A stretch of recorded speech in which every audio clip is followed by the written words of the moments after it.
Dae-young is a middle-aged man working non-stop, pushing himself through long days and sleepless nights. He's trapped in a midlife crisis as his wife Da-jung grows distant, their once warm relationship now reduced to constant arguments. After more than 10 years together, their marriage is falling apart. And Da-jung has already filed for divorce. Dae-young is stunned. He gave up everything for their family, even the dreams he once held close. Only to face this painful ending, he thinks back to his younger years when he was the star of his high school basketball team, on track to be recruited for the national team. But his path changed when he and Da-jung learned they were expecting twins. Still practically kids themselves, they chose family over ambition.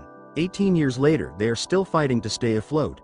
Dae-young has spent a decade working as a maintenance man, dealing with difficult customers every day, swallowing his pride just to keep things going. Dae-young keeps pushing through work, holding onto a faint hope that a good review and a long overdue promotion might finally turn things around. As he moves through different clients' homes, he watches their happy families and aches for that same warmth with his own kids. He suggests they all have dinner together and launches into his usual cheerful dad chatter. But his daughter Shi-ah is focused on her looks and barely listening, while his son Shi-woo has already quit basketball, unsure of who he wants to become. Dae-young tries to comfort them about the divorce, insisting that the promotion he's expecting will convince Da-jung to stay. Shi-ah quickly jumps in to claim she helped inspire him. While elsewhere, Da-jung prepares for a dance rehearsal, her assistant applauding her efforts even as the director remains unsatisfied.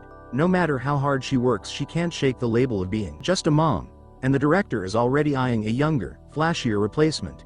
Meanwhile at work, Dae-young anxiously waits for the announcement of the 5-year promotion everyone assumes is his, only to watch the job go to a new and younger employee, hitting him with a painful dose of reality. The reality of the workplace crushes Dae-young as he realizes that a decade of loyalty means nothing compared to the appeal of someone younger. Bitterness rises in him, but he swallows it for the sake of his family. He begs his boss not to transfer him, knowing that being sent to Busan would almost certainly end his marriage for good. He endures the sneers and the jokes until they cross a line and insult his family. That's when something inside him breaks and he walks away from the job entirely. Outside his apartment building, he runs into Da-jung. Equally worn down and distant, they feel like strangers passing each other on the street. Dae-young tries one last time to save their relationship, but Da-jung has already made her decision. Back inside, she stares at old family photos, memories of better days hitting her all at once. Overwhelmed, she rushes downstairs to find him, but he's already left. Dae-young has returned to his old high school, a place that holds the pieces of the person he used to be. He stands before the trophy case, looking at the symbol of the dreams he once believed in. He lets out a long, heavy sigh before stepping onto the basketball court, where the familiar echo of the gym only sharpens the sting of everything he's lost. He could barely control the ball, his movements stiff and sluggish. Every failed dribble felt like the court itself was laughing at him, each hollow bounce echoing every letdown he'd carried for years. But giving up wasn't an option. With a spark of stubborn resolve, he forced himself to keep going. Deciding he owed himself one final shot, he hurled the ball toward the hoop, and just as it rose in a perfect arc, the stadium lights suddenly went out. A violent storm roared outside, swallowing everything in darkness. When the lights blinked back to life, Dae-young's entire world had shifted in an impossible way. He was standing in a brightly lit convenience store, craving instant ramen and soju for comfort. As he approached the counter, the cashier asked for his ID. Dae-young froze, staring at the familiar face in total disbelief. It was his teenage daughter Shi-ah. He hadn't yet processed the truth of what was happening, that somehow he was back inside his 18-year-old body, standing face to face with Shi-ah. Working a secret job, he immediately slipped into dad mode, lecturing her for sneaking around and ignoring her parents' rules. Shi-ah, completely confused, saw nothing but a random teenager shouting at her. As Dae-young reached out to stop her, something in the store window caught his eye and froze him in place. Shaken and overwhelmed, he fled to the only place he could think of, his old friend Da-jin's house. But seeing an unfamiliar teenager breaking in, Da-jin naturally assumed he was a thief. A wild, messy, and ridiculous scuffle erupted until Da-jin noticed an old photo and halted in shock, staring at the identical young face of his friend. Once Dae-young explained the impossible situation, Da-jin, always the hopeful one, declared it a blessing from above, a chance to reclaim everything he once gave up. Dae-young turned toward the nearby basketball court, the very place where his dreams had first begun. As he stood on the court where his dreams once thrived, the truth finally settled in. He was 18 again. This time he was determined to seize the chance and reclaim the youth he had sacrificed. His first move was convincing Dok-jin to pretend to be his father so he could re-enroll in high school. Meanwhile, the next day was meant to be the final hearing for Dae-young and Da-jong's divorce. Da-jong waited alone in the courtroom, the silence deepening her uneasiness. She had no idea where Dae-young was, and even if he walked in she wouldn't recognize him. The tired middle-aged man she expected was gone, replaced by his vibrant younger self. Da-jong, overwhelmed and hurting, walked quietly out of the courthouse. Moments later her phone buzzed with news she had long dreamed of. She had passed the written exam for a broadcasting position at a television station. For the first time her lifelong ambition felt within reach. She was overcome with relief and happiness. She twirled on the sidewalk, a spontaneous celebration of her newly realized dream, while Dae-young watched from a distance, too nervous to approach in his youthful body. Seeing her joy stirred a flicker of doubt in his mind. Was she cheering for her own freedom? Had she already moved on? Yet his determination to reclaim his life and win her back only grew stronger. With Dok-jin and his slightly overzealous assistants helping, Dae-young successfully re-enrolled in high school, posing as Dok-jin's son. Upon meeting a striking teacher, Dok-jin was instantly captivated, lost in his own daydream. The next day marked the official start of Dae-young's second chance at high school life. On the crowded bus ride, a pregnant woman struggled to stay balanced. A nearby student hoped the older man seated next to her would offer his seat, but he callously refused, muttering about pregnant women standing. Da-jong witnessed the scene and was about to step in when suddenly the 18-year-old Dae-young appeared. Offering his seat with a genuine smile, Da-jong, impressed by his thoughtfulness, had no idea that this courteous young man was actually her husband reborn. Dae-young stepped off the bus and into the bustling hallways of his high school, unknowingly about to be classmates with his daughter Shi-ah, who immediately recognized him as the strange teenager from the convenience store. Fuming but holding back her anger, just then Dae-young's phone rang. It was Da-jong demanding to know why he had skipped their divorce hearing. He quickly explained that he was working to save their marriage and hung up. He then headed to the restroom where he heard someone calling for help. To his astonishment he found his son Shi-woo trapped inside, a victim of relentless bullying. Dae-young introduced himself as a new student and promised to uncover who was tormenting his son. Shi-woo stayed silent, refusing to name his bullies. When a group of basketball players swaggered in, instantly intimidating him, their leader Jang began taunting Shi-woo right in front of Dae-young. Seeing his son suffer firsthand ignited a fire in him. These arrogant bullies thought they ruled the school, preying on weaker students without consequence, but they had no idea they were dealing with Shi-woo's dad, a middle-aged man miraculously transformed into a teenager, ready to protect his son. As Jang lunged at Shi-woo with fists raised, a teacher appeared, halting the confrontation. Dae-young retreated to a quiet corner, memories of his own high school days flooding back, remembering how he had once saved Dok-jin from bullies, cementing their lifelong friendship. Lost in thought, he wandered the halls until he stumbled upon a shocking sight: his daughter Shi-ah skipping class and, catching his daughter Shi-ah smoking, Dae-young erupted, unleashing a torrent of fatherly fury. Shi-ah, unimpressed, told him to mind his own business and vanish. Spotting a teacher approaching, she bolted, determined to avoid trouble. Dae-young followed. Intent on setting his daughter straight, he reported her behavior, hoping the teacher would give her a firm wake-up call. But when the teacher began reprimanding Shi-ah, Dae-young instinctively stepped in to protect her. Unable to watch his daughter suffer even as a consequence of her own actions, moments later Da-jong arrived at the school, summoned by the teacher. Dae-young, still uneasy in his youthful body, avoided her gaze, but upon learning that Da-jong also vaped, he lost his composure again, publicly scolding both mother and daughter. Da-jong stood stunned, a flicker of recognition passing through her eyes. Thankfully Dok-jin arrived just in time to calm the situation. Dae-young ended up face to face with Shi-ah and her friends on the school rooftop. She warned him sharply, unaware that the teen she was threatening was actually her father. He watched her storm off, struck by how tough and guarded she had become. Memories of the sweet, smiling girl she once was flooded back, making him realize just how much she had changed. In truth, Shi-ah's tough demeanor was just a shield, keeping the new student at arm's length.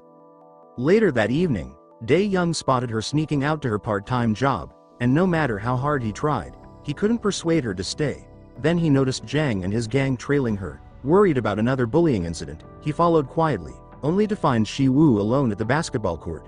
Remembering how his son had claimed he had no interest in basketball, Dae-young called out to him in a gentle, fatherly tone and left a heartfelt message. Dae-young left a heartfelt message for Shi-woo, promising his unwavering support no matter what.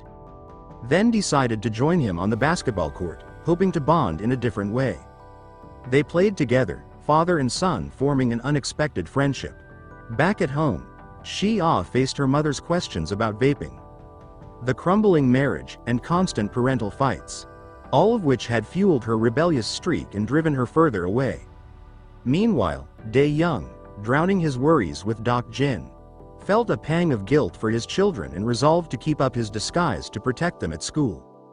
Da-jung, seeking a reprieve, went out with a friend and ran into an old acquaintance, Il-kwon.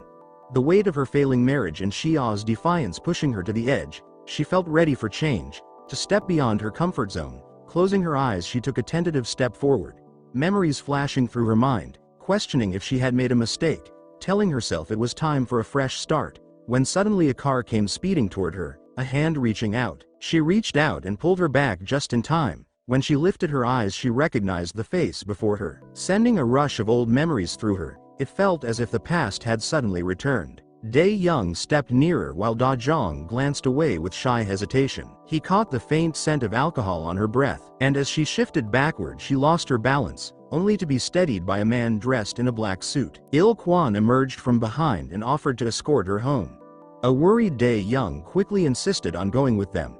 Before they left, Da-jung caught the same smell of alcohol on Dae-young too, and gently scolded him for neglecting his own well-being. She spoke warmly of her husband, remembering his devotion to basketball and how he refused to drink during his training years. Tears gathered in Dae-young's eyes as he understood that she still held on to those memories and the goodness in them. They were like many couples who recognized each other's strengths yet seldom voiced their gratitude. The following morning, Dae-young threw himself back into intense training, determined to restore his athletic strength. Da-jung, just as driven, continued forward for a morning run to stay in shape for her upcoming broadcasting chance. Yet the meeting from the night before refused to leave her thoughts. An idea suddenly flashed through her mind and she hurried home. Rummaging through old photographs of Dae-young, with every picture her doubts tightened. Unable to shake the feeling growing inside her, she went straight to Dok-jin's house, determined to face Dae-young. The strange twist of fate had turned a divorced middle-aged man into his 18-year-old self again. He had avoided meeting his wife in this unfamiliar body. But now Da-jung stood right there on Dok-jin's doorstep, holding up a photo of the youthful Dae-young. Unaware of the impossible truth, she convinced herself that Woo-young must be Dae-young's secret child. Dok-jin, reacting quickly, stepped between them and guided Da-jung's suspicions away. Meanwhile, at school, Dae-young happened to overhear Shi-ah and her friends chatting about clever ways to push their parents into giving them what they wanted. He was furious and unable to stay silent, cutting into their chatter and reminding them to honor the sacrifices their parents made. Shi-ah, irritated, muttered that he sounded exactly like her father. Before Dae-young could answer, she spun around and walked off. When school ended, rain poured down in sheets. Shi-ah gazed out the window with a sigh, wishing she had remembered her umbrella. Dae-young dashed through the storm to the convenience store and managed to grab the last two umbrellas. Returning, he spotted her crouched under the awning, tying her shoelaces completely soaked. Suddenly an umbrella appeared above her, revealing Dae-young's face. The moment hung between them. Shi-ah, stubborn yet independent, tried to refuse the gesture, but Dae-young gently placed the umbrella in her hand. As she watched him hurry off, a spark of curiosity flickered within her. Dae-young then rushed to Shi-woo's classroom and set the second umbrella on his son's desk before heading home. Smiled to himself, wondering if any other father would go so far for his child. But as he approached the school gates, he froze. Luxury cars lined the street, a sharp reminder of the financial gap he could never quite close. Meanwhile, Da-jung finally received the call she had been praying for. The broadcasting job was officially hers. At almost 40, her lifelong dream was becoming real. She had excelled in interview after interview for years, only to face rejection the moment they discovered she was a mother of two. Her joy now mixed with nervousness. Unsure who to confide in, she told Shi-woo, and the two shared a warm embrace filled with genuine happiness. Suddenly Dae-young appeared, wrapping his arms around both of them. And despite the awkward closeness, Da-jung found herself savoring the rare feeling of family unity. The three laughed and teased each other like children, unaware that a storm was forming in the background. Da-jung's personal details had reached her new boss, who was furious to discover the truth. He was furious to learn that his newly hired MC was the mother of high schoolers. So he devised a special assignment, a thinly disguised attempt to trip her up before she could prove herself. Unaware of the brewing storm, Da-jung stepped into the broadcasting building, her excitement bubbling as the friendly applause of her new colleagues washed over her. She felt at last that she belonged, yet the warmth faded fast. Co-workers were distant and cold. New recruits were quickly assigned to various shows while Da-jung found herself alone in a quiet office. Feeling invisible, finally her manager called her name and a spark of hope surged. This was her chance. The flustered manager explained they needed someone at the last minute to host a live baseball game interview. He had been frantically searching the office and, finding it empty, had panicked. With no other options, he had grudgingly chosen Da-jung for the role. The assignment had been a hidden test, a real trial by fire. Da-jung was expected to manage everything alone with barely any guidance. Standing in front of the camera, she made her final nervous adjustments. The live show with star player Ji-hun began, completely unaware that the baseball team had planned a prank. A bucket of water meant for Ji-hun tipped over, soaking Da-jung from head to toe. The crew froze in shock, but she reacted instantly, steering the interview back on track with poise and quick thinking. Her professionalism impressed everyone, even the director in the control room, who broke into applause. Da-jung had not only endured the trap but turned it into a success. Seeing his mother's fearless performance on TV reignited Shi-woo's own determination, motivating him to return to basketball and pursue his dreams. After the broadcast, Da-jung crossed paths with Ji-hun again, her calm and clever handling of the chaos still leaving an impression. Her sharp mind had clearly left its mark on him, and he found himself genuinely intrigued by this remarkable woman. The interview quickly went viral, bringing Da-jung widespread acclaim. As she stepped off the bus, Dae-young spotted her soaked from the rain. Without hesitation, he draped his jacket over her shoulders. And seeing the familiar features of her younger husband reflected in his face, Da-jung felt an unexpected warmth. Just as hope seemed to return, a new storm hit. Rumors of Da-jung's alleged teenage pregnancy spread like wildfire online, quickly reaching the school. Dae-young overheard Jang mocking Shi-woo about the gossip and his anger flared. Just as he was about to confront the bully, Ji-ho jumped in, knocking Jang off balance. A heated scuffle erupted. Ji-ho courageous but outmatched, and Dae-young stepped in to break it up. Both boys were sent to the principal's office. Luckily, their gym teacher Il-kwon stepped in to shield the boys, delivering a sharp lecture before taking a call from Jang's father, unveiling a side to the seemingly mild teacher that no one had expected. He had influential connections and wasn't afraid to use his power. Meanwhile, the rumors swirling around Da-jung reached the higher-ups at the TV station. And despite her dedication and undeniable talent, they made the decision to let her go after her probation period. Shi-ah, unable to stand the lies being spread about her mother, confronted Jang head-on. She could stomach his taunts aimed at her, but the false accusations about Da-jung were another story.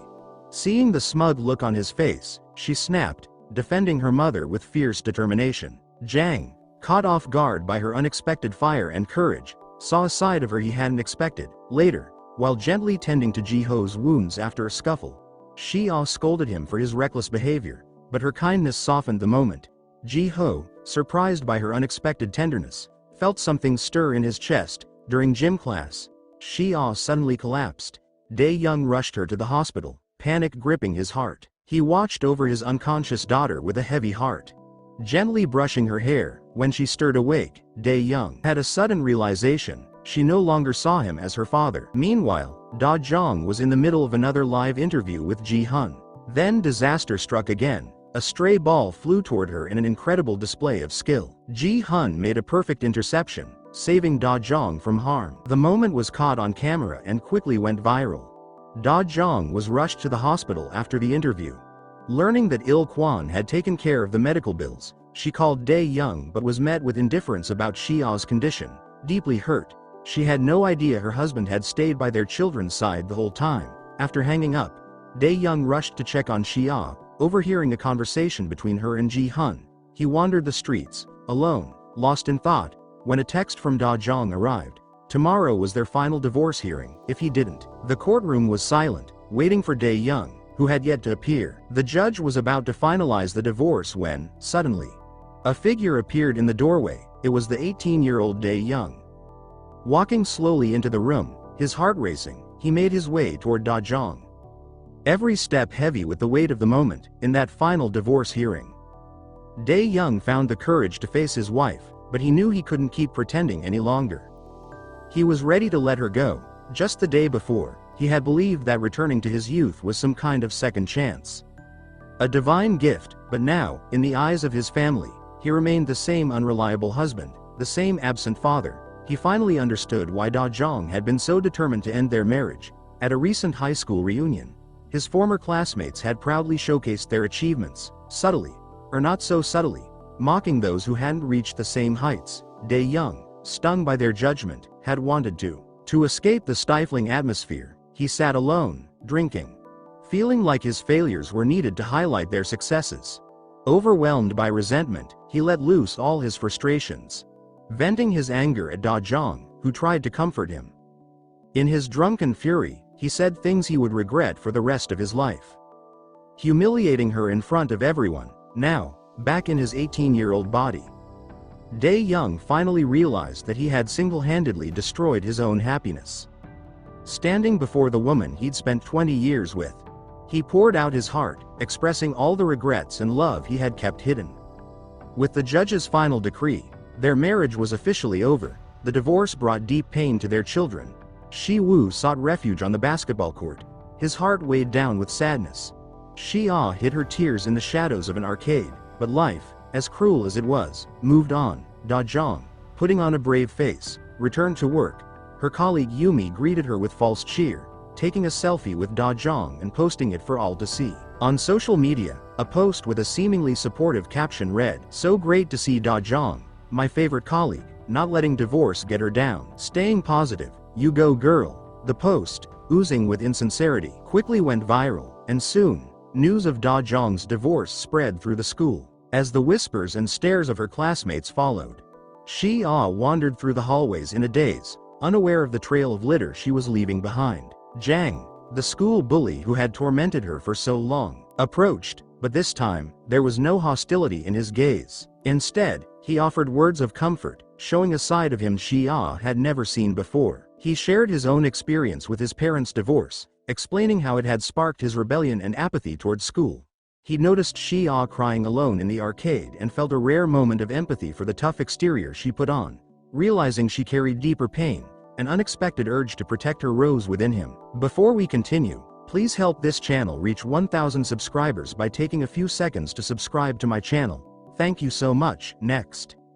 While the newly divorced 18-year-old Dae-young sought comfort in alcohol, teacher Ryeoun, who had come to visit Doc Jin's house, found Dae-young drinking and mistakenly scolded Doc Jin for allowing his son to drink. The usually warm and friendly teacher's expression grew cold with disappointment.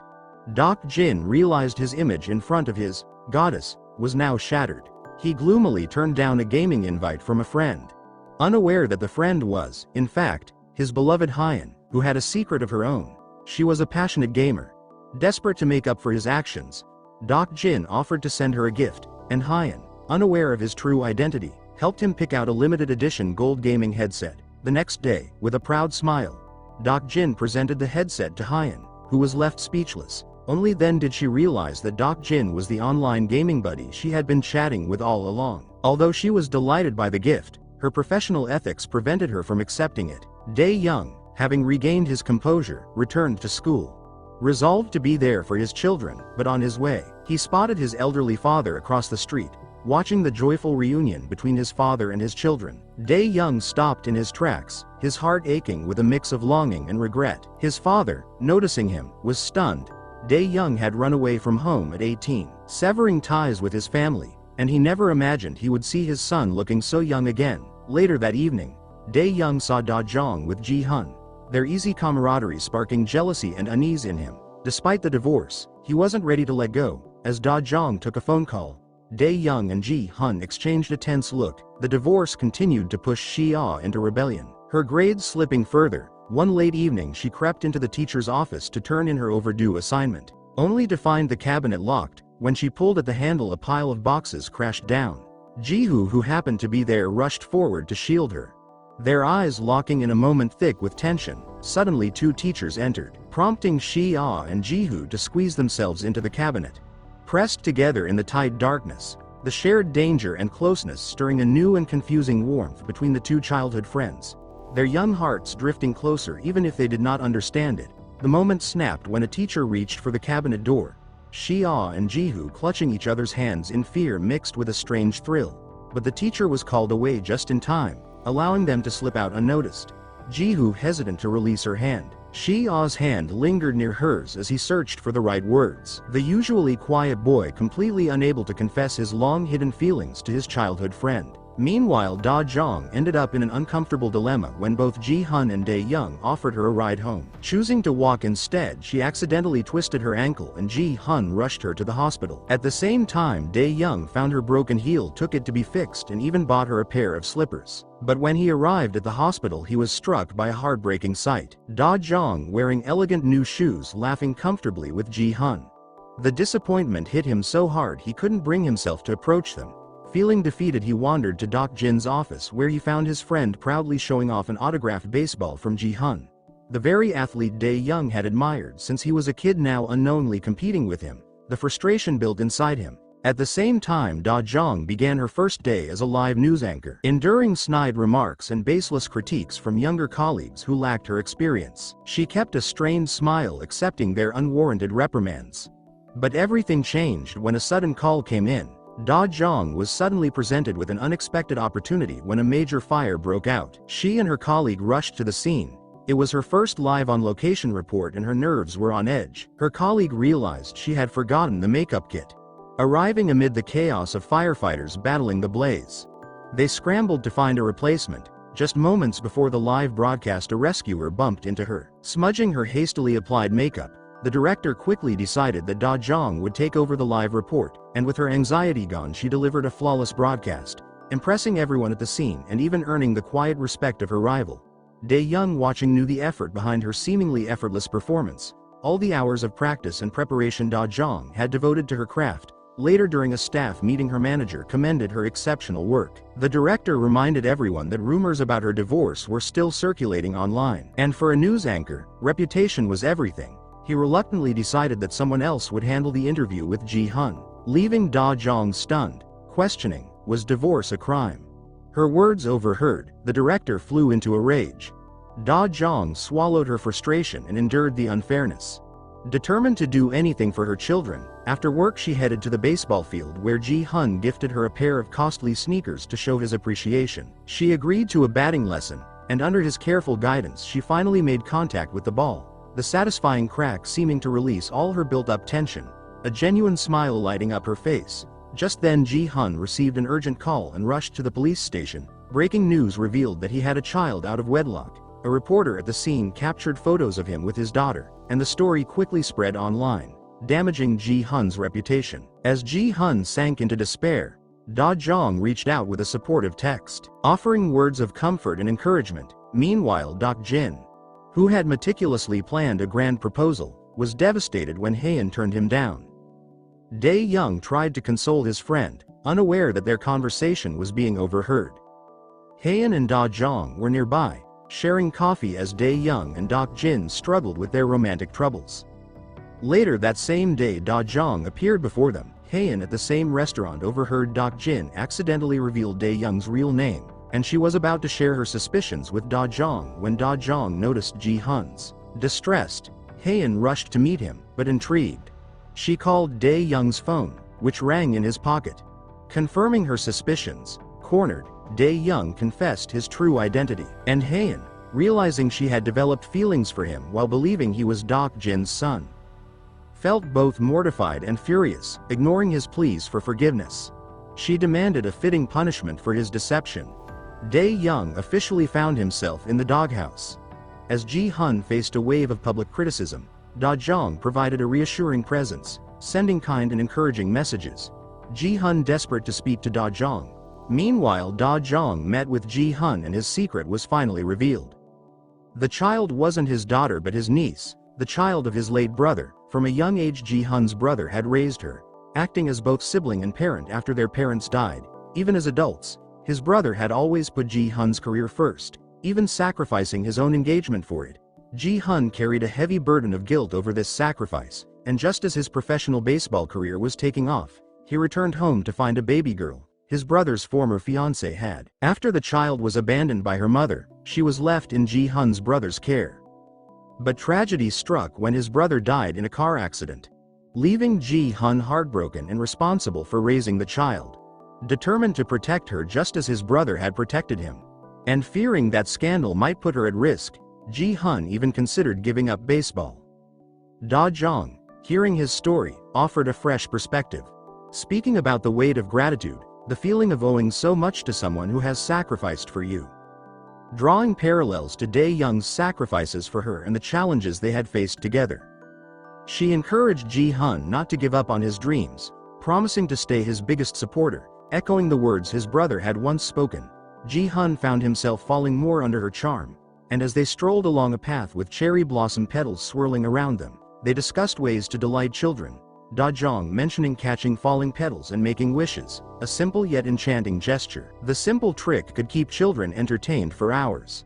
And Ji-hun, moving with effortless grace, caught a falling petal.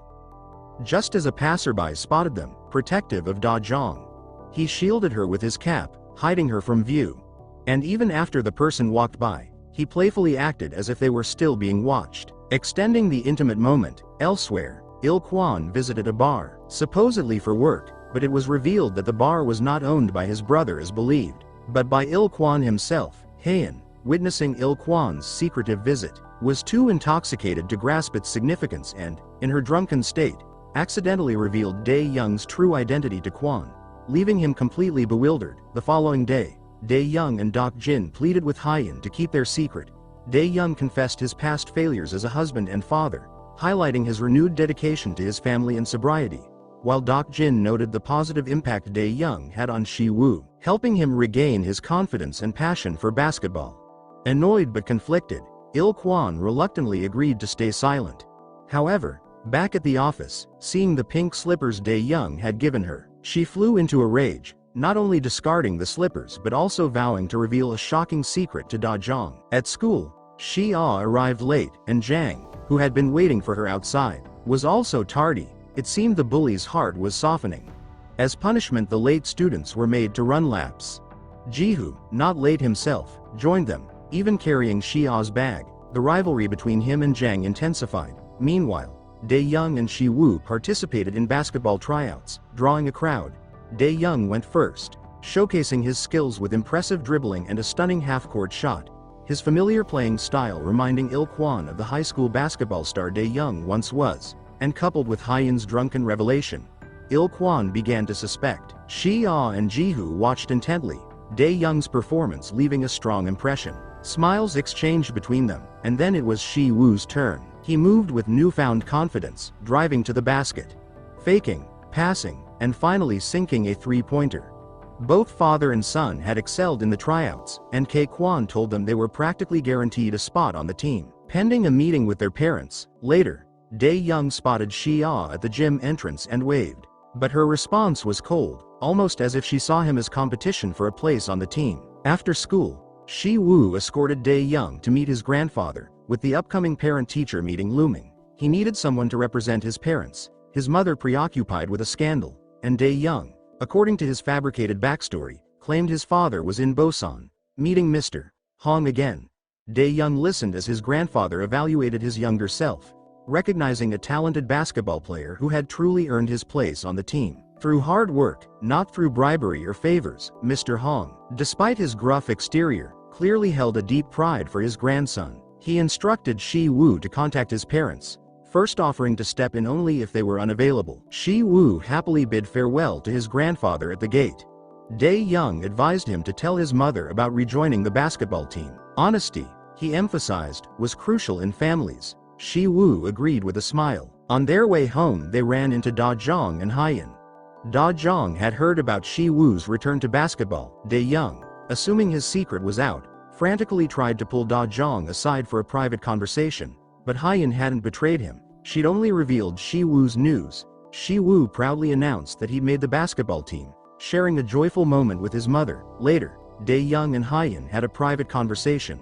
Ryeoun explained her reasons for keeping his secret. She'd asked Da-jung about her impressions of Dok-jin's son, and learned about the young man's constant support and comfort during Dae-young's difficult times. Seeing the positive change in Dae-young, Ryeoun decided to protect his secret, at least for now. As they parted ways, Ryeoun, ever curious, asked Dae-young his secret to looking so young. He deflected playfully, suggesting that Ryeoun looked the same as she did in high school. Ryeoun, flattered, mistook his comment as a compliment about her youthful appearance at 37. In reality, Dae-young meant that she looked as old in high school as she did now. Luckily, Ryeoun's misunderstanding saved Dae-young from a potentially awkward situation. Meanwhile, Il-kwon took Da-jung to a nightclub, ostensibly to discuss Shi-woo's place on the basketball team. He'd also invited a group of shady associates, whose crude jokes and suggestive comments angered Da-jung. She stormed out, followed by Il-kwon, who insisted that these men held the key to Shi-woo's future basketball career. He then slipped Da-jung a bank account number, blatantly soliciting a bribe, claiming it was the only way to secure Shi-woo's playing time. Da-jung left feeling disheartened, realizing that the dark side of high school sports reflected the corruption of the adult world. Il-kwon then called Dok-jin with the same demands. Jin, observing Il-kwon's extravagant lifestyle and remembering his false claims of a relationship with Ryeoun, felt a twinge of pity for the teacher. Il-kwon attempted to use Dae-young's basketball dreams as leverage for money, but Dok-jin refused, walking away in disgust. Later, back at home, Dok-jin informed Dae-young about Il-kwon's scheme, worried that if Da-jung attended the parent-teacher meeting first, Dok-jin's son would be at a disadvantage. Dae-young hurried home, calling Shi-woo to find that Da-jung wasn't there yet. He discovered her at their usual hidden spot near home, pretending to be looking for Shi-woo, and noticed Da-jung drinking alone. Lamenting that Dae-young had caught her drinking 3 times already, Dae-young empathized with her pain. She was subtly urged to always follow the honorable path, just as his parents had, and Da-jung seemed to reflect on her words. In a rare moment of courage, Dae-young reached for her hand, then quickly pulled back, explaining it as a friendly gesture. Da-jung appeared convinced, and decided to let it pass. The next day, trouble caught up with Dae-young. Il-kwon openly called him Hong Dae-young, questioning whether he was Dok-jin's son or Dae-young himself. His suspicion was obvious. That night, Da-jung contacted Ryeoun, revealing her plan to meet Il-kwon at school, pretending to pay the bribe, while secretly recording the encounter as proof. Ryeoun warned her it was dangerous, but Da-jung was determined. Meanwhile, Dae-young, trying to figure out how to expose Il-kwon, received a call from Ryeoun about Da-jung's risky plan. He hurried to the school, and after the call, a shocked Ryeoun realized she had. Dae-young's true identity was revealed to Il-kwon while she was drunk at the school. Da-jung handed over the money while subtly gathering information about Il-kwon's ties to national team coaches. Il-kwon, growing wary of her probing questions, realized she was recording him. With the next round of basketball tryouts approaching, the principal urged Kwon to select capable players, cautioning him about a recent bribery scandal involving a rival school's team. Il-kwon promised to choose based on merit, but reluctantly allowed Dae-young and Shi-woo to take part. Da-jung, still determined to expose Il-kwon, planned to collect evidence at the parent-teacher meeting. Dae-young visited his mother's grave. His father, wishing to spare him distress before a crucial game, had concealed his mother's illness, preventing Dae-young from saying goodbye. The resentment had grown, compounded by his father's pressure on Da-jung to have an abortion. Dae-young had cut ties with his father, vowing never to become like him. Yet he had ended up repeating the same mistakes. Now he understood the weight of fatherhood. Meeting his father at the cemetery, Dae-young realized his father also regretted denying him the chance to say goodbye to his mother. Dae-young invited him to watch his and Shi-woo's game on game day. Il-kwon benched Dae-young and Shi-woo. The team struggled, falling far behind. Jang, playing erratically, was further demoralized by his father's presence in the stands. When it looked like the team was headed for defeat, Il-kwon reluctantly sent Dae-young and Shi-woo back onto the court. Dae-young's arrival immediately lifted the team's energy. His sharp decision-making and precise assists, along with an unexpectedly smooth connection with Jang, began narrowing the score. Eventually, Dae-young landed a three-pointer, and in the stands, his father watched, seeing not just his son but a reflection of his own younger self. Memories of his late wife and their shared love for basketball resurfaced, filling the moment with bittersweet tenderness. Dae-young's victory sign in sign language brought tears to his father's eyes, finally leading to their long overdue embrace and apology. Da-jung, after hearing about Shi-woo's win, crossed a bridge tied to many memories she shared with Dae-young. His words and promises echoed through her mind. She moved on quietly, seeming ready to accept the divorce, yet she couldn't understand why those memories had returned so strongly. Lost in her thoughts, she accidentally ran into Dae-young, and for a brief moment, she saw a glimpse of her former husband in the young man's face. How would she react to Woo-young? How long could Dae-young maintain his deception? Despite the team's victory, Il-kwon continued to pressure Da-jung for money, threatening to bench Shi-woo for the final game. Determined to reveal his corruption, Da-jung kept gathering evidence. Other parents, however, accepted this unspoken rule, valuing their children's athletic futures over ethical concerns. One father, whose son had been replaced despite paying the bribe, confronted Il-kwon, only to be forced to pay even more, bowing obediently before a group of university coaches.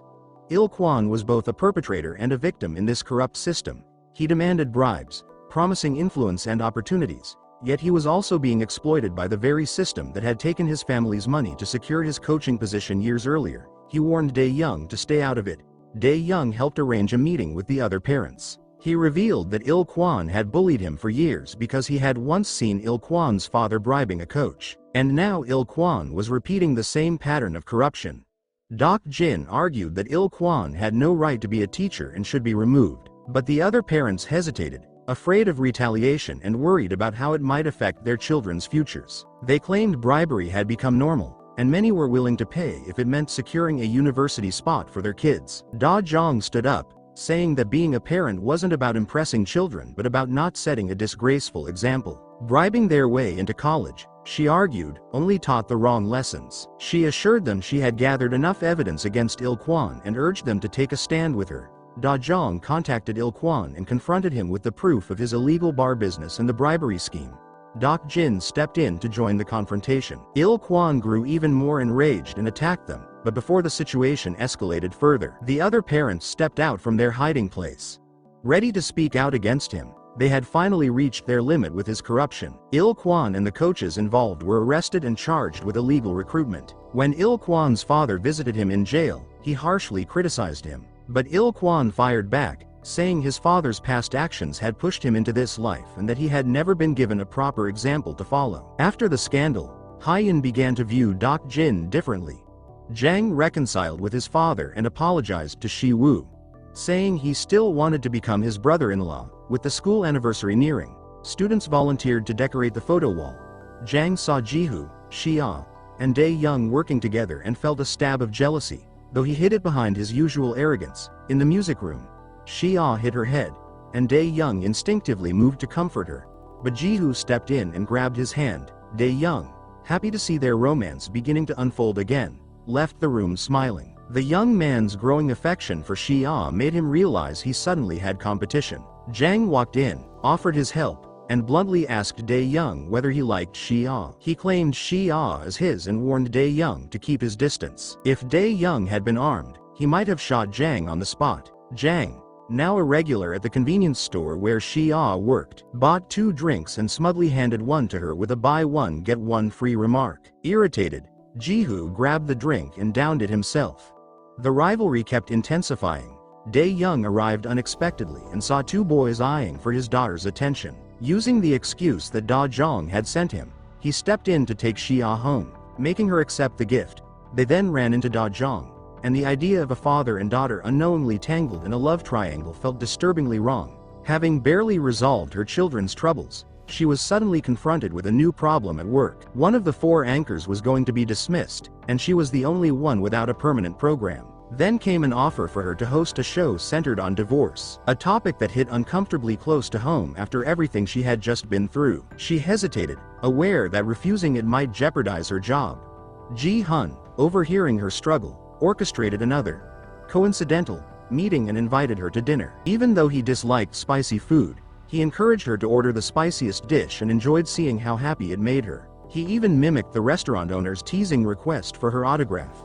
Lifting her spirits, he acted like the perfect gentleman, making her decision all the more complicated. Later, Ryeoun told Dae-young about the divorce show offer, and knowing how ambitious Da-jung was, he thought back on their past. Remembering her laser-focused dream of becoming a broadcaster, he recalled how she always believed in hard work, grit, and dedication no matter the outcome, and he urged her to take the opportunity. The offer stayed on her mind as they walked home after watching the fireworks. When Dae-young suddenly spotted a young girl running into the road, he rushed forward, pushing her out of danger and taking the full impact himself. Lying unconscious, his memories flooded back, showing up late to school on purpose so he could share punishment with Da-jung, calling her every morning to wake her up, singing to her on the street, protecting Hyeon from bullies, carrying Da-jung's books. He remembered their shy almost confession and how music eventually brought them closer during the school festival. He woke up in the hospital in his real body as Dae-young. Da-jung hurried to him and wrapped her arms around him, their children clinging to him as if their family had been restored. But his sight soon dimmed, and when he opened his eyes again, he was still in Woo-young's body, with Da-jung and the children nowhere in sight. He went searching for Shi-ah at her job, but she wasn't there. Heading home, Shi-ah stubbornly decided to cut through in a dark alley. Despite the security cameras, she was confronted by a thug. And she fought back using her self-defense skills, but he pulled a knife. And the keychain alarm Dae-young had given her startled him, giving her the chance to escape. Just then, Dae-young arrived and knocked the attacker unconscious. At the police station, Da-jung threw a few punches herself. And it was revealed that the attacker had a criminal record and had been stalking Shi-ah. Not Dae-young. Da-jung's mother came to thank Dae-young. And he accidentally revealed a detail showing he knew more about their family's past than intended, creating an awkward silence that Da-jung broke with a teasing comment that he should be calling her mother-in-law. Flustered, Dae-young made an excuse and left. Ji-hun, trying to connect with his niece, lavished her with attention, driving her to school, sharing stories, and even bringing her to his TV interviews. She remained indifferent until a display of stuffed animals caught her eye, drawing her in. She wandered off and got lost, but luckily ran into Da-jung, whom she seemed to like right away. Ji-hun, feeling relieved, noticed his affection for Da-jung growing stronger. During an interview, she casually asked about Ji-hun's ideal type, and what could have been an awkward moment turned sweet as a delighted Ji-hun openly shared his admiration for Da-jung. As the school anniversary drew near, classmates teased Shi-ah about being single, predicting she might confess at the event. Shi-ah replied that she was waiting for the right person, someone kind and supportive, which both Jang and Ji-hoo took note of. Dae-young, joining Shi-ah, demonstrated his talents, reminding her of her father. During the festival's confession segment, Dok-jin, determined not to be outdone, staged a grand gesture in the park, only to be rejected. He returned to his office and gave the flowers to Hyeon, who scolded him for his predictable single life, while Da-jung remained ever kind. She assisted an elderly man across the street, the very same man who had once advised Dae-young to turn his life around, making her wonder if Da-jung might also get a chance to relive her youth. At the school festival, Jang and Ji-hoo, both captivated by Shi-ah, were left speechless when she appeared in a princess costume. Dae-young, ever the proud father, snapped photos and sent them to Da-jung. The familiar singer from their youth performed at the festival, evoking a wave of nostalgia. Dae-young, seeing a photo from Da-jung, noticed the lingering affection in her eyes and decided to find her, discovering her watching Ji-hun's interview on a large screen in the town square. Ji-hun described his ideal type as someone kind, capable, and beautiful. Da-jung wondered aloud where such a perfect person could be. Just then, Ji-hun appeared behind her, and Dae-young, watching their friendly exchange, felt a sharp pang of despair, overwhelmed by a sense of failure. Unable to give Da-jung the happiness he thought she deserved, he questioned what someone like him, still just a high school student, could truly offer her. Da-jung brushed off Ji-hun's words as harmless teasing, unaware of the sincerity behind them, and she stepped away, claiming she had another commitment, turning down his invitation. In reality, she was waiting for Dae-young, who, believing he had to give up his own happiness for hers, avoided seeing her and fabricated an excuse. Da-jung, upset at being left waiting, had no idea he was the very person she hoped to meet. Soon the school festival descended into chaos as rumors spread of a terrorist threat or an attempted murder. The real cause was Jang, whose dramatic romantic gesture toward Shi-ah set everything off. He sang to her and handed her a bouquet while the crowd reacted with cheers and startled gasps. Shi-ah took the flowers, though she kept her true emotions concealed, classmates whispered among themselves, unaware that Shi-woo, who overheard the scene, quietly criticized her acceptance as fake. The argument that followed ended with a spilled drink that caused a sudden power outage. Dae-young, questioned by a teacher, was stunned to hear that Jang had actually succeeded in his confession, since he himself had arranged the situation, knowing Shi-ah had told him she disliked dramatic public gestures, so he intentionally misled Jang, expecting her to refuse him. Now he watched the new couple closely, banning even handholding, let alone any chance of a kiss. At the TV station, a breaking news alert came in and the manager wanted to give the assignment to Yumi, but she was booked to interview Jin, so he reluctantly passed it to Da-jung. Yumi, who immediately seized it, sensing a chance to advance her career even though she was not the manager's first choice.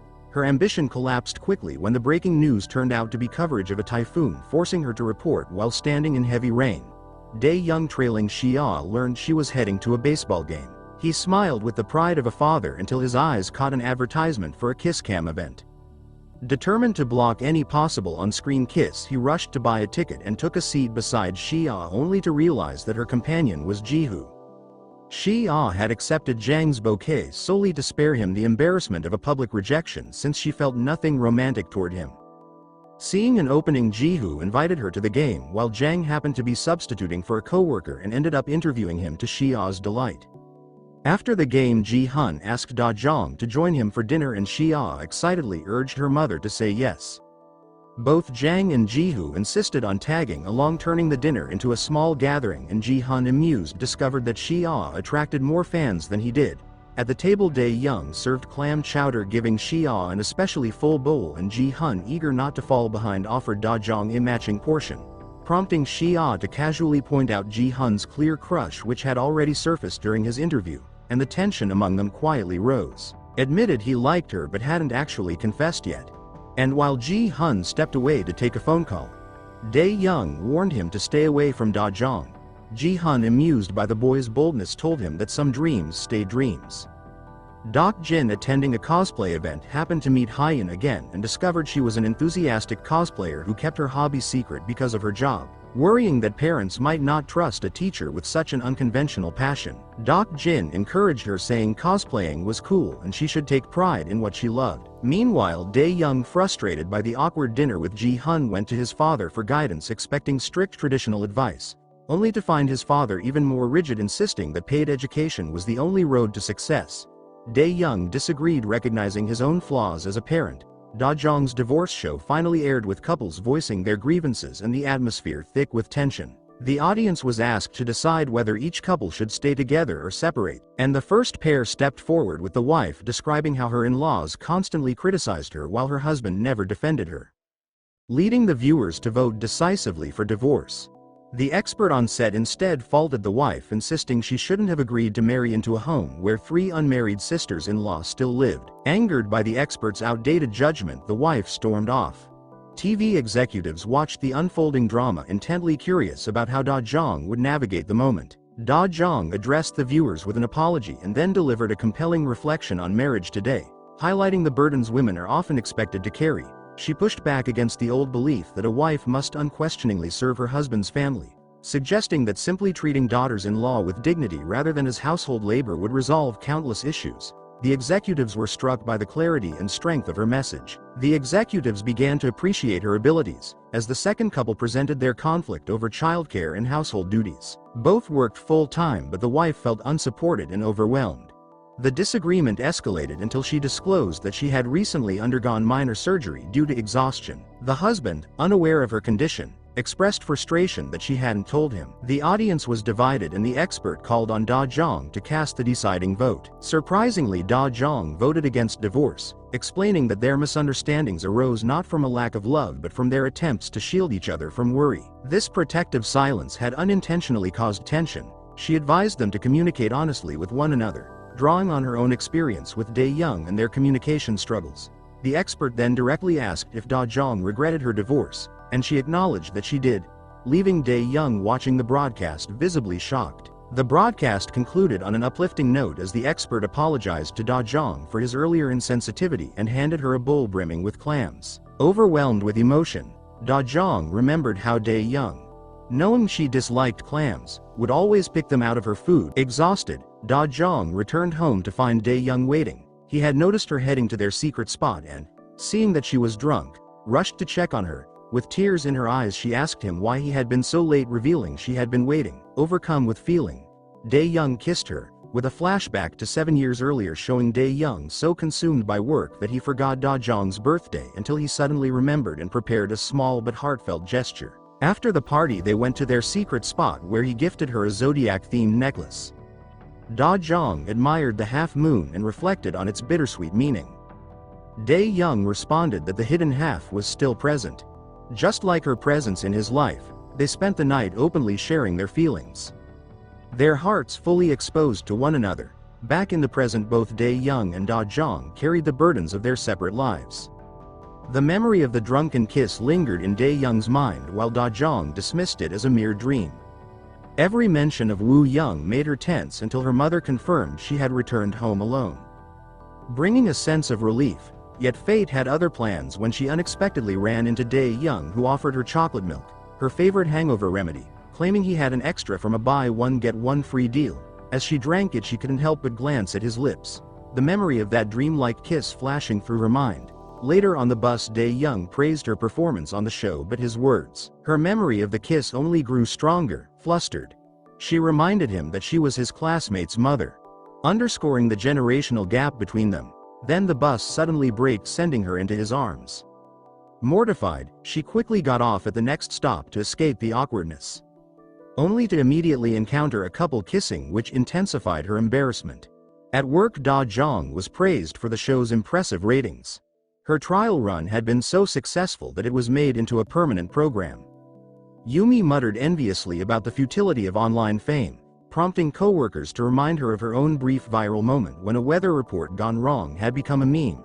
Their boss Wong Ki also commended Yumi, but later made a secretive call to a reporter hinting at a scandal. It turned out Wong Ki, inspired by Da-jung's publicity, had leaked his own divorce news, hoping for similar attention, but was completely overshadowed by hers. Boss Wong Ki suggested making Da-jung a permanent employee. That evening Dok-jin invited her to dinner, where she unexpectedly ran into Dae-young, who had arranged the meeting by pretending Dok-jin was unavailable. During the meal he expressed regret for having underestimated Da-jung's brilliance and confining her to the roles of wife and mother. He remembered her long-forgotten wish to eat at that very restaurant, a wish he had repeatedly ignored because of work, now full of remorse. Dae-young used the excuse of a forgotten umbrella to walk with her under one, though he had deliberately left it behind. As they walked he tilted the umbrella toward her, getting himself soaked while protecting her from the spray of a passing car. The small gesture spoke volumes. Their eyes met and hearts raced. Da-jung invited him inside, offering him Shi-woo's dry clothes, and Dae-young, taking the opportunity, removed his shirt in front of her, leaving her completely flustered. Her face flushed, Da-jung retreated to her room. Just then Ji-hun called, announcing he had arrived. He came bearing flowers to congratulate her on the show's success and handed her tickets to a party co-hosted by Dok-jin's company and the baseball team, intended for Shi-ah. He then noticed Dae-young glaring at him. The two rivals locked in a silent, tense standoff, Dae-young warning Da-jung not to smile at strangers. Da-jung, puzzled by his possessiveness, watched him storm off. Ji-hun, amused, pointed out the obvious, that the boy had a crush on her, noting that teenagers weren't concerned with age. Meanwhile Bo stopped by the convenience store to confess her unrequited feelings for Dae-young and speculated that he might like Shi-ah, leading to a hilarious misunderstanding. Later Da-jung and Shi-ah watched a melodramatic movie, but their own emotional turmoil overshadowed the film. They were so absorbed in the on-screen drama that they barely noticed Dae-young and his affections. Dok-jin drowning his sorrows in Hyeon lamented Hyeon's rejection. Their elevator ride home took a dramatic turn when Dok-jin, claustrophobic, fainted. Hyeon, unable to reach help immediately, considered giving him mouth-to-mouth but decided against it, fearing it could either suffocate Dok-jin or make them both sick. Just then the elevator doors finally opened, and Dok-jin woke up in a hospital bed with Hyeon by his side. Deeply concerned, Hyeon had orchestrated the situation, contacting Hyeon and subtly revealing her feelings for Dok-jin. The next morning led to more comedic misunderstandings. When Dae-young returned Shi-ah's shirt, Da-jung mistook him for a persistent admirer and coldly dismissed him in front of her mother before storming off. Later Shi-ah, making the same assumption, also scolded him, leaving Ra bewildered and wondering if they had both woken up on the wrong side of the bed. Shi-woo greeted Dae-young warmly, pointing out the complexities of love and the simplicity of friendship. Hyeon and Dok-jin shared an awkward moment in the elevator, during which Dok-jin admitted that pretending to be Dae-young's father was complicating his relationship with Hyeon. Hyeon suggested he make a choice between Dae-young and Hyeon, but Dok-jin, conflicted, refused to let go of either. Their conversation was overheard by Dok-jin's employees, who mistakenly thought he was confessing love to Hyeon and being rejected. Later, Dok-jin announced a gaming-themed party co-hosted with the baseball team, planning a big confession, and his employees, under the false impression that he was pursuing Hyeon, eagerly offered their support. Meanwhile, Hyeon, absorbed in a video game, received an invitation from Dae-jin to the party, leaving her both puzzled and intrigued. At the party, Da-jung spotted Dae-young, panicked, and ran, accidentally stumbling into a shallow pool, with both Dae-young and Ji-hun leapt in to save her, only to see that she was already standing with the water barely reaching her knees. The two men, now drenched, stood there awkwardly, their muscles on full display. And when the sprinklers suddenly activated, the scene became strikingly cinematic. Every frame worthy of a wallpaper. Later, as they changed clothes, tension lingered during a confrontation. Ji-hun confessed his feelings for Da-jung and warned Dae-young to let go of his teenage fantasies. Dae-young, calmly buttoning his shirt, responded that appearances could be misleading and Ji-hun should not underestimate him. Da-jung overheard a conversation between Bo and Shi-ah about Dae-young's supposed crush on Shi-ah. Embarrassed and confused, Shi-ah confronted Dae-young, leading Da-jung to mistakenly believe the rumors, but Shi-ah and Dae-young quickly cleared the misunderstanding, reaffirming their platonic friendship, and Da-jung, feeling relieved, went to apologize to Dae-young for the confusion. Caught in a misunderstanding, she thanked him for his kindness, admitting that she sometimes glimpsed traces of her late husband in him. Beneath the half moon, she shared her hope that the man who once viewed that same sky with her was now at peace.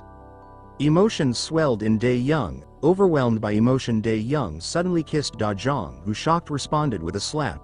The awkward moment was witnessed by Dok-jin and Hyeon. Da-jung ran from the chasing Dae-young and jumped into Ji-hun's car. Ji-hun tried to make sense of the strange tension between Da-jung and Dae-young, but she kept dodging his questions. She soon asked to get out and chose to walk home, only to be stopped again by Dae-young, who was finally ready to confess who he really was. At that moment, Ji-hun showed up and misunderstood the scene. Thinking Dae-young was still coming after her, he stepped in, acted like he was her boyfriend, and gently took her hand, leading her away. At her door, Da-jung apologized for dragging him into the act, but Ji-hun calmly told her it was fine and even offered to keep playing the part if it helped shield her from Dae-young's feelings. Embarrassed, Da-jung thanked him and rushed inside. Ji-hun watched her go, wondering what he had just stepped into. The next day, Dae-young got a call from Dok-jin telling him that Da-jung was on her way to meet him, prompting Dae-young to skip school and hurry off. Rushing to meet her, Da-jung apologized for the kiss, promising to keep a professional distance from his son. Then a message from Hyeon came in. She had seen the kiss and ended her relationship with Dok-jin, wanting to keep proper boundaries with a student's parent. Dok-jin swung between anger and tears, leading Da-jung to think his frustration was directed at her. Confused, she went to Hyeon, admitted she felt foolish for catching feelings for a teenager.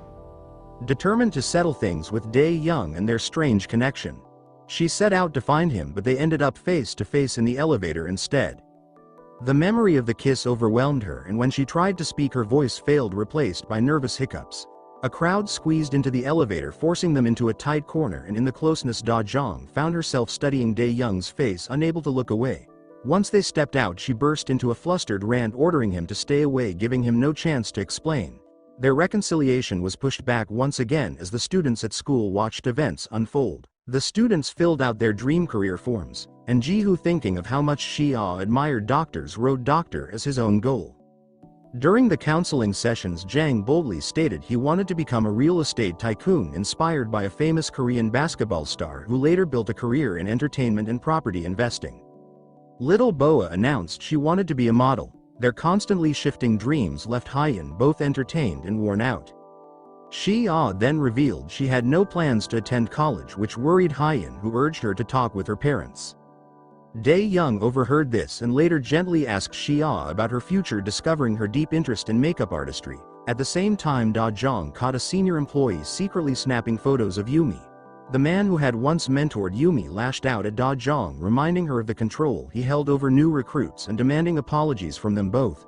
Da-jung refused to comply and reported him to the authorities, destroying the costly scheme he had been trying to protect. Shoes that her secret admirer had given her. Yumi witnessed it all and quietly asked Da-jung why she did that, worried it might cause backlash. Da-jung gently told her that those who were harmed should never be the ones asked to apologize, and that she was looking out for Yumi the same way she would look out for her own daughter. Just then Yumi's senior coworker called her over in a demeaning tone, making the difference between them painfully clear. Later, a promo for Da-jung's divorce show played on TV and her coworkers were stunned to see another host in her place. The network had swapped her out for someone they believed would draw more viewers. Feeling defeated, she left the station and happened to run into Ji-hun, who had come to support her. Nearby, the tabloid photographer who had once published lies about Ji-hun was lurking, hoping to snap a damaging photo. Ji-hun spotted him and quickly sent Dae-young off to get his shoes repaired before confronting the photographer himself, confiscating his memory card and warning him that he would face legal action if he ever targeted Da-jung again. Ji-hun then waited for Da-jung in his car, and as they talked about her damaged shoe, she realized he wasn't the secret admirer who had given her the expensive heels. Ji-hun realized he had competition and took her to the cherry blossom street they had visited before. The blossoms had fallen, but the atmosphere was still warm and romantic. He slipped a ring onto her finger and confessed that he wanted to make her happy every day. Ever since his brother's death, he had felt adrift and alone, but Da-jung had filled that empty space. He wanted to be the person she could rely on, the source of her comfort and joy. Despite the tenderness of his confession, Da-jung's heart was still tangled up with Dae-young, and she gently refused Ji-hun's proposal, grateful for his kindness but unable to return his feelings. Dae-young, who had been waiting for her to come home, followed her as she crossed the street, and when she called out to him, she found comfort just hearing his voice. He asked her about being replaced as the host, and her pent-up frustration spilled out as she confessed how much she depended on him and how deeply she missed the feeling of him being part of their family. Dae-young, wanting desperately to cross the street and finally reveal who he was, found himself stopped by traffic and by his own fear. When Da-jung suddenly ran off after receiving a phone call, he followed her. Money had gone missing from the convenience store where Shi-ah worked, and the security camera had glitched, leaving Shi-ah as the only person the owner could suspect. The owner contacted Da-jung, and Da-jung fiercely defended her daughter, leaving her business card and promising to repay the loss if the money didn't turn up. She then questioned Shi-ah, not because she believed she had stolen anything, but because she was worried about her secret part-time job. Shi-ah explained that she loved makeup and had taken the job to save money for a makeup course, not wanting to add to her mother's burdens. Da-jung then learned that Shi-ah planned to skip college, and memories of her own difficult path without formal education rose sharply in her mind, and she lashed out at Shi-ah, who fired back, saying her mother wasn't listening. Shi-ah had spent a full year struggling with the decision and felt completely unheard. In the heat of the moment, Da-jung brought up all the sacrifices she had made to raise her, which only pushed Shi-ah further. Hurt and furious, Shi-ah cried out that she had always felt unwanted, a burden her parents wished they hadn't had. The argument spiraled and they stormed off in opposite directions. Dae-young saw everything and wished he could comfort them both, but he could only stand there as Da-jung walked away in tears. Later, Da-jung made amends with her daughter, apologizing for her harsh words and assuring Shi-ah she was a treasured gift, never a burden. She promised to stand behind Shi-ah's dreams, admitting that her fears about her own lack of education had made her overreact about Shi-ah's future. After doing some research, she discovered that in the makeup world, experience mattered more than formal schooling, and Shi-ah's path was still wide open. Her passion sparked back to life, and she vowed to work hard and earn the certifications she needed. Just then Inra showed up with drinks, hoping to comfort her daughter after the loss of the hosting job. The three generations of women shared their worries with one another, finding reassurance and strength in their closeness. The following day, Dae-young gave Shi-ah a bank book, claiming it had come from her father. As she opened it, a series of heartfelt memories drifted through her mind, notes attached to each deposit marking her birthday, her first month celebration, her first haircut, her first missing tooth. Mixed with these were glimpses of Dae-young's tenderness as a father. Da-jung calling him at work while baby Shi-ah babbled in the background, his fatigue disappearing at the sound. Dae-young holding the bike steady as Shi-ah learned to ride, guiding her step by step and cheering her on. Teenage Shi-ah once knitted him a scarf for his early morning shifts, and every entry in the bank book, every memory proved just how deeply he loved her. Dae-young's careful notes erased Shi-ah's fear that she had ever been unwanted. The missing money was eventually found, and the whole incident turned out to be a misunderstanding. Shi-ah quit the job and called Dae-young, her voice breaking as she asked if he was okay, admitting through tears how much she missed him. Dae-young, overcome with emotion, cried as well, and the two agreed to meet. After wavering for a moment, he also contacted Da-jung, telling her he was nearby and wanted to see her. As Shi-ah stepped out of the house, an unexpected moment unfolded. Ji-hun arrived with an air of urgency, leaving her shocked and unsure what was happening. At the same time, Da-jung, still on the phone asking where Dae-young was, suddenly saw him standing right behind her. She froze at the sight, realizing in an instant that the boy she thought was Dok-jin's son was actually Dae-young himself. Dae-young demanded to know where he had gotten the phone, still struggling to believe anything he said. She listened as Dae-young described the wish he made and how it had changed him, explaining that he only wanted to stay close to his children, even if it meant doing so as a friend. He tried to convince her by sharing personal memories only the real Dae-young would know, their hidden meeting place, the half-moon conversation, and the moment that led to their sudden kiss. But Da-jung, unable to accept any of it, brushed his words aside and walked off. When Da-jung learned Ji-hun had visited, she mistakenly assumed he was pursuing Dae-young romantically, which only added to her own emotional turmoil. The following day, Sang-gu evaluated the new recruits and felt dissatisfied with Da-jung's performance, though he couldn't ignore her strong abilities. His bias against her as a mother clashed with his recognition of her talent, leaving him conflicted. At the same time, Da-jung kept wrestling with the possibility that Dae-young might actually be telling the truth. Da-jung couldn't understand how someone she believed was Dok-jin's son knew so much about her private life, and her colleagues, thinking she was simply stressed about work, tried to comfort her. When Ji-hoo heard about Shi-ah's bank book, he realized he had misjudged Dae-young. And seeing Dae-young greet Shi-ah, he felt a sharp wave of jealousy. After confirming that Shi-ah saw Dae-young only platonically, Ji-hoo confessed his own feelings for her, leaving her shocked and sending her running away. That evening, two jealous classmates teased Shi-ah about Jang's confession, and when they insulted her mother, Shi-ah, who usually kept her cool, fought back using the self-defense skills she had learned. She was outnumbered until Ji-hoo showed up and pulled her out of danger. Jang then confronted the bullies, threatening them and telling them to stay away from both Shi-ah and Ji-hoo, unknowingly stepping into the role of a silent guardian in their slowly forming romance, completely unaware of how close they were becoming after the fight. Shi-ah, still overwhelmed by Ji-hoo's confession, slipped her hand into his, a quiet acknowledgement that she shared his feelings. Elsewhere, Ryeoun and Da-jung, both a bit drunk, talked about Dae-young's revelation, and while Da-jung doubted the possibility, Ryeoun argued that if gods and aliens were imaginable, then someone becoming young again wasn't too unbelievable. Da-jung waved off her friend's tipsy reasoning and guided her into a taxi. Outside, Dae-young waited for Shi-woo so they could head to basketball practice, while Shi-woo helped his grandmother finish packing for her trip the following day. When Da-jung got home, she immediately told Shi-woo he couldn't go to practice with Dae-young, and later that night she insisted he keep some distance from him and spend time with other friends. Shi-woo quietly admitted he had no other friends, and when Da-jung heard about his past bullying and how Dae-young had stepped in to protect him, she was stunned. Meanwhile, Wong-ki delivered the final evaluations of the new recruits to Sang, who began reviewing them to make his decisions. Seeing the results, she was furious and stormed out, calling the new employees together. As expected, the controversial Da-jung was let go, and despite her brave front, tears ran down her cheeks. Sang, deeply affected, confronted the head of the variety department responsible for Da-jung's poor evaluation and the cancellation of her hit show, declaring he would no longer let his anchors work with that department. Exhausted, he confided to one key colleague his regret for having been biased against Da-jung and his concern over how common such prejudice was in the industry.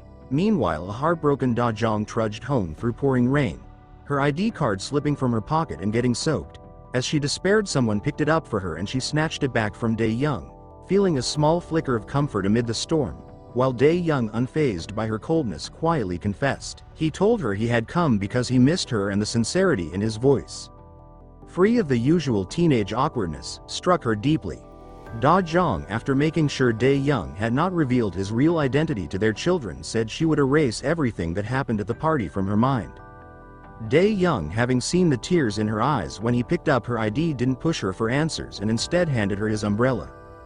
Before walking away, he told her not to worry so much, to get some rest, and reminded her that she had been doing wonderfully. The way his words echoed the comfort he used to give her in the past left her shaken. Right then Da-jung got a call saying her repaired shoes were ready. Meanwhile, Ji-hun's investigation into Dae-young uncovered something startling. A photo from the scene of his brother's accident showed a man later identified as Dae-young, and further records confirmed that Dae-young's company acknowledged his involvement in an accident on the very same day, leaving Ji-hun reeling from the discovery. The link between his brother's death and Da-jung's husband left Ji-hun shaken. And he immediately called Dae-young, asking whether he remembered the car accident on Christmas Eve.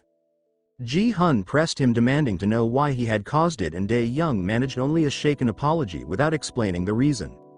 Meanwhile, as Da-jung waited for her shoes, she talked with her mother, who mentioned that Dok-jin's son had walked her to the bus stop and bought her favorite red bean pastries, a gesture that reminded her so much of Dae-young. When the repairman arrived, she paused the call and he revealed that a young man had brought the shoes in earlier, praising her show with genuine excitement. Da-jung stepped outside, overwhelmed, as the pieces began to align: the thoughtful kindnesses, the familiar reassurances, the shared memories. The boy she thought was Dok-jin's son slowly blended with the man she had loved, and the truth she had fought against finally hit her. She called Dae-young and told him they needed to meet, and what happened next forced the truth into full view. The confrontation erupted into a storm of emotion as she accused him of upending her life, saying she wished they had never crossed paths and insisting she had already moved on. She demanded to know why he kept being kind to her, why he stayed close, why every time she saw this younger version of him she was dragged back to the memory of the husband she had lost. "I miss you, Dar-young," she finally cried, her tears spilling freely. He pulled her into his arms, murmuring that he missed her just as much. The cold night melted into a warm shared stillness as he kissed her, a deep, certain kiss that erased every lingering doubt. In that instant, Da-jung recognized him completely, the familiarity of his kiss confirming what her heart had already accepted. After their intense reunion, they finally talked. He admitted he had once suspected her of cheating, and she apologized for hiding behind Ji-hun to protect herself. They walked together under the night sky, slowly finding their way back to each other. Meanwhile, at school, Shi-ah and Ji-hoo shared a tender moment of their own. Holding hands together, they were startled when Ji-hoo suddenly appeared. After seeing the old video and noticing how closely young Dae-young resembled Dok-jin's son, he now viewed Dae-young as his possible future father-in-law. Da-jung played along with the misunderstanding, joking that she had fallen for Dok-jin's son before secretly texting her friends to let them know she had finally uncovered the truth. The ageless pair slipped back into their romance, eager to reclaim the time they had lost. Still, Dae-young couldn't help asking about Da-jung's first love, bothered by Shi-ah's comment that he hadn't been her mother's first. Amused by his jealousy, Da-jung steered the conversation away. On his walk home, Dae-young spotted Shi-ah holding hands with Ji-hoo, and Shi-ah, thinking Ji-hoo still saw Dae-young as a rival, gripped his hand even tighter. Realizing they were actually dating, Dae-young felt conflicted. He had promised to remain Shi-ah's friend, not step back into her life as her father. Unable to respond like a stern father figure, the friend hesitated. And an unexpected turn unfolded. Ji-hoo, who had been trailing Dae-young and noticing his strange actions, phoned him. Posing as a school staff member and cleverly drawing out Dae-young's real identity. With no way out, Dae-young admitted everything. Ji-hoo, stunned, apologized for treating him as competition and voiced his support for his relationship with Shi-ah. Ji-hoo then revealed a bittersweet moment. While escorting Shi-ah home, he had spotted Dae-young embracing Da-jung. Wary of who Dae-young really was, he quickly guided Shi-ah away. Shi-ah, watching the tender moment, regretted the chances she lost to bond with her father. Her words deeply touched Dae-young. Soon after, the basketball coach announced that Dae-young and Shi-woo had impressed a university scout. A strong showing in the upcoming finals might earn them scholarships. Excited, Shi-woo encouraged Dae-young to push forward. Dae-young went back home and phoned his father, hoping he could attend the game. Dae-young, overhearing from a distance, felt a sting of regret since he wasn't able to be there. Shi-woo, although let down, accepted the situation. Afterward, Dae-young rejoined Shi-woo, who admitted to his friend why he pursued basketball. His father had once given up his own basketball aspirations for his sake. And Shi-woo wanted to honor that sacrifice by chasing the dream himself. His son's honest words deeply moved Dae-young. Elsewhere, Da-jung filled in for a last-minute slot at a baseball broadcast and earned Yumi's admiration for her hard work. She then noticed a news segment about Ji-hun, who looked troubled. Soon after, she met him in person and they talked. When Ji-hun found out she had been let go from the TV station, he was angered. Da-jung then questioned him about the emotional struggles he'd been facing, and Ji-hun revealed that he had been trying to help reunite his niece with her biological mother, who had coldly rejected the child. Da-jung urged him to focus on being a supportive uncle rather than trying to replace her father. Her words struck deeply, and Ji-hun then revealed a long-kept truth. During the car crash that claimed his brother's life, it was Dae-young, the driver of the car behind them, who had rescued his niece. He had tried to save Ji-hun's brother as well, but a passing truck smashed into his vehicle. Ji-hun had searched for Dae-young to express his gratitude, but Dae-young told him he did it not for praise but because the child reminded him of his own daughter. Ji-hun confessed he had feelings for Da-jung, yet knew he could never measure up to someone like Dae-young, so they chose to stay friends. The video then shifted to Da-jung watching highlights from the 2002 World Cup, which sent her back to memories of those difficult years. During the chaos of the World Cup, the bar overflowed with customers. And while cleaning shattered glass, he cut his hand. The weight of everything pushed him to tears on the bus ride home, though he hid them from his family. Da-jung called sensing his struggles and shared only hopeful news, keeping her own worries quiet. At the next stop, he stepped off, wiping his face and forcing a smile before returning to his family, as they had survived those hard years side by side. In the present, the memories washed over Da-jung and she called Dae-young, admitting she regretted telling him about her pregnancy right before his important game back then. Now she urged him to chase his own dreams and not give up his future for their sake. Despite his pleas, she turned away, determined to free him from that burden. Dae-young spent the night at the basketball court practicing without rest, tears sliding down his face as he wished for the body he once had. The next morning, even though nothing had changed, he refused to give up. He searched for Da-jung again, using a game of truth or dare to open the conversation. There he delivered his final confession, saying that basketball had once defined him, but becoming someone new had shown him another kind of life. Watching his children take their first steps and hearing them call him dad had filled him with a joy no MVP title could match. He felt no regret, only gratitude that he had chosen the right woman to share his life with. Those sincere words broke the last barrier, and he shifted back into his older self. Da-jung, overcome with emotion, embraced him, and their love sparked anew. They hurried to Shi-woo's game and arrived just in time to watch him play. Dae-young's presence lifted Shi-woo's confidence, and though the team had been trailing, they rallied behind him. Shi-woo's standout performance ended with a clutch three-pointer that sealed the victory. And Shi-woo, honoring his father's legacy, hugged Dae-young tightly.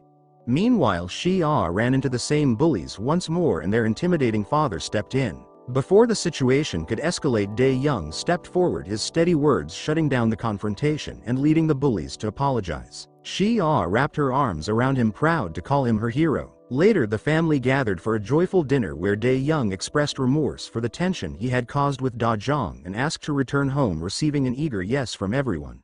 The following day, the leaked video of Da-jung confronting the photographer went viral, exposing Yumi's involvement and bringing Da-jung widespread praise along with many job offers. Dae-young took on the role of her manager, helping guide her growing career. After reflecting, Da-jung met with Yumi, who, now understanding her mistakes, helped Da-jung restore her place in broadcasting, redeeming herself as well. Dae-young then rushed to the school to discuss Shi-ah's future with Ryeoun, leaving Ryeoun stunned by his sudden appearance. He stood behind Shi-ah's choice to pursue makeup artistry rather than attend college. Not long after, he received a message from Ji-hun expressing gratitude for protecting his niece. Dae-young, Da-jung, and Seo-yan later watched Ji-hun shine on the baseball field, making a strong comeback. After the game, Ji-hun thanked Dae-young again, and Dae-young returned the praise. Their past rivalry dissolved and a genuine respect grew between them. Ji-hun stayed true to his promise and brought light back into Seo-yan's life. Then, in a charming and unforgettable moment, Dok-jin showed up in a homemade Iron Man suit, soaring toward Ryeoun, who happened to be cosplaying Pepper Potts. Since Iron Man was her favorite hero, the gesture touched her deeply. Earlier, Dae-young had revealed to Ryeoun that he wasn't Dok-jin's biological son and that he had found his real father and would soon be leaving for America. This truth shook her deeply. Ryeoun's worries about dating a student's parent faded away, and when she saw Dok-jin's honest warmth, she leaned in and kissed him, bringing the tender-hearted Stark Dok-jin to tears. Pepper and Hyeon became an official couple. 2 years later, Shi-ah's high school reunion buzzed with energy. Ji-hoo, driven by Shi-ah's earlier words, had become a doctor. Jang, still endlessly loyal, watched Shi-ah and Ji-hoo share sweet moments together. Shi-woo, chasing his basketball ambitions, had also found love, showing the same gentle spirit he inherited from his father. Dae-young, now running a successful youth basketball academy, devoted his time to teaching the next generation. Da-jung had grown into a well-respected sports broadcaster surrounded by supportive colleagues who had become close friends. Dae-young then brought Da-jung back to the basketball court, recreating their old challenge, saying that if he made the shot she would have to grant him one request. His wish was for a proper wedding ceremony to replace the simple one they had shared in the past. Touched by the romantic gesture, Da-jung agreed with tears in her eyes. News of their upcoming wedding spread like wildfire. Wang Ki, now Da-jung's successor, tried to stir up similar attention by announcing his own remarriage. But the reporter hung up on him. Dae-young gifted Da-jung a paragliding experience. And Dae-young couldn't help but smile at a photo of her soaring through the sky. Jin and Hyeon carefully chose a wedding gift, with Jin's quirky taste leading to an unusual surprise. On their wedding day, Dae-young was amused to find a life-sized Deadpool statue waiting for him. Putting the humor aside, the ceremony was stunning. Da-jung and Dae-young radiated happiness as they renewed their vows. Their love enduring beyond time. The guests were deeply touched. Dae-young and Da-jung's colleagues shared a moment of quiet connection, and the elderly man who had sent Dae-young on his journey appeared, offering a knowing glance and a secret gesture, a true celebration of second chances and the power of love. May everyone find a love so deep and enduring that each morning is spent beside the one they cherish. That's today's story. I have more tales to share, so stay tuned. See you next time.